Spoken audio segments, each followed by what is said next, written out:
Faisons ensemble le point sur mon portefeuille PEA. On est aujourd'hui fin avril 2024 et donc ça fait un petit peu plus de 4 mois que mon PEA n'a pas bougé en termes d'investissement. Puisque si vous avez vu ma dernière vidéo, vous savez qu'à peu près à la fin d'année 2023, j'étais arrivé ici au cumul des versements de mon portefeuille, ce qui signifie que j'ai arrêté de rajouter de l'argent. Alors, qu'est-ce qui s'est passé pour ce début d'année? Déjà, ce qui est intéressant de noter, c'est que bien évidemment, l'évaluation globale de mon PEA, eh bien finalement, elle ralentit et elle perd en évaluation dans le sens où eh bien, je ne rajoute pas dans mon PEA 1000-2000 euros par mois en fonction de mes salaires, mais ça reste stable et finalement, les seules fluctuations, ce sont les fluctuations qui sont liées eh bien, aux hausses et aux baisses des marchés financiers et des actifs que je possède dans ce portefeuille. Donc ça, c'est le premier élément effectivement qui change de mon côté. Pour ce qui est de la performance, on est en 2024, donc là ça fait déjà 4 mois, donc un tiers de l'année. C'est pour ça que je pense que c'est un bon moment pour faire un petit point. On voit que la performance de l'année sur mon portefeuille est de 8,74%, ce qui est bien évidemment excellent. Excellent encore une fois relatif à l'historique. On est très proche des benchmarks, hein, dans le sens où si on compare par rapport au CAC 40, on est à plus 7%, donc on est un petit peu au-dessus du CAC 40, ce qui est tout à fait respectable avec une grosse performance là, en fin de semaine dernière. De manière générale, effectivement, un très bon début d'année. On va regarder ensemble l'ensemble des positions, puisqu'on a eu un petit changement dont je vais vous parler juste après.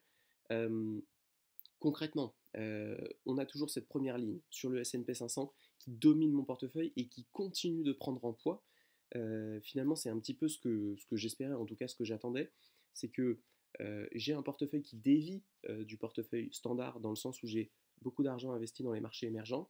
Mais ce qui se passe, c'est que si les États-Unis et les marchés occidentaux continuent de surperformer les marchés émergents de manière constante, et bien petit à petit, mon portefeuille va être de plus en plus exposé à ces marchés occidentaux. Donc finalement, c'est quelque chose qui me va bien parce que à mesure que le temps avance, finalement, je me rapproche du portefeuille standard. En tout cas, ce que j'appelle le portefeuille standard, c'est un portefeuille 100% CW8, 100% WPA, donc concrètement du MSCI World et des ETF qui suivent cet ETF, cet indice, je veux dire. Donc voilà, à peu près 80 000 euros sur du S&P 500. On a tout de même 40 000 euros sur de l'Emerging Asia, sachant qu'effectivement, on est quand même remonté, hein, parce qu'on était à moins 10%.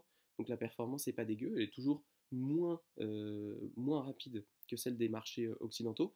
Et elle me permet, encore une fois, toujours d'avoir un niveau de diversification qui est quand même assez important, notamment en cas de crash de cette espèce de bulle Internet, de bulle technologique qu'on vit aujourd'hui avec des performances absolument lunaires de la part des monstres euh, que sont effectivement Facebook, Apple, Nvidia, etc. Donc voilà, c'est un petit peu mon plan backup, j'ai envie de dire. Si ces entreprises prennent l'eau à un moment, eh bien j'espère que les marchés émergents pourront me permettre de compenser un petit peu cette baisse-là.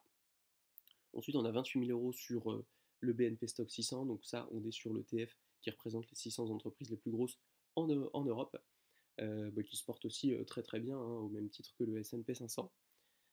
Ici, on a notre ETF Leverage qui a été pendant un petit bout de temps en négatif et qui est passé très largement en positif.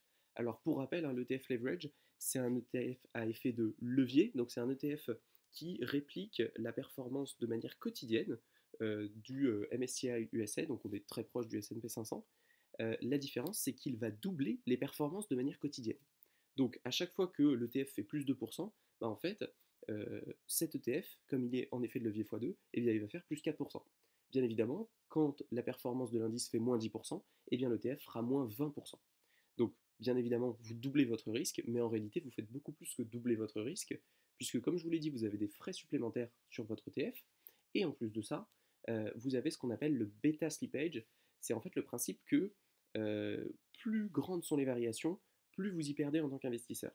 C'est-à-dire qu'en fait, si vous avez 100 euros et que vous faites moins 10%, plus 10%, bah en fait, moins 10%, vous arrivez à 90, plus 10%, vous arrivez à 99, donc vous avez perdu 1%. Ok.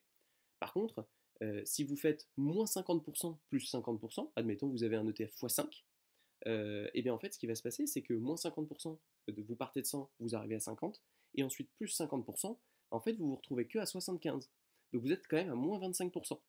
Donc c'est là que vous comprenez que à performance égale, eh bien, l'ETF qui va avoir un effet de levier important, eh bien, il va dégrader sa performance. Donc pour pas que ce soit le cas, il faut vraiment que on soit sur des performances positives majeures. Donc là, c'est globalement le cas, puisque l'ETF Leverage USA va arriver à 25%, il va quasiment dépasser le S&P 500. Il y a eu vraiment un gros sprint. Donc là, je suis clairement en train de me poser la question, est-ce que c'est pas le bon moment pour me deleverage, donc c'est-à-dire retirer cet ETF leverage de mon portefeuille pour probablement prendre du WPA, donc le dernier ETF de BlackRock qui est sorti. Je pense clairement que c'est quelque chose qu'il va falloir étudier et très probablement que si le mois prochain ou dans les semaines à venir ça continue de monter, je vendrai cet ETF pour me stabiliser et pour retirer cette ligne qui est la ligne la moins orthodoxe clairement, hein, de mon portefeuille, puisque avoir un ETF leverage sur du très long terme, comme c'est ma politique, c'est quelque chose qui est quand même très discutable. Donc ça, c'est peut-être quelque chose qui va bouger, mais pour l'instant, j'ai rien touché lors des 4 premiers mois. Ici, on a l'ETF Nasdaq. Bon, le Nasdaq, on en parlait, hein, qui a très bien performé. Après, on reste sur des sommes relativement limitées, hein, 6 000 euros sur mon portefeuille, c'est pas énorme. On a un petit ETF sur l'Amérique latine, bon, qui performe de manière tranquille, petite somme aussi, un petit peu de small cap, un petit peu de CAC 40. Et si vous avez suivi mes anciennes vidéos, vous voyez qu'il manque une ligne. Et bah oui, il manque la ligne Orpea.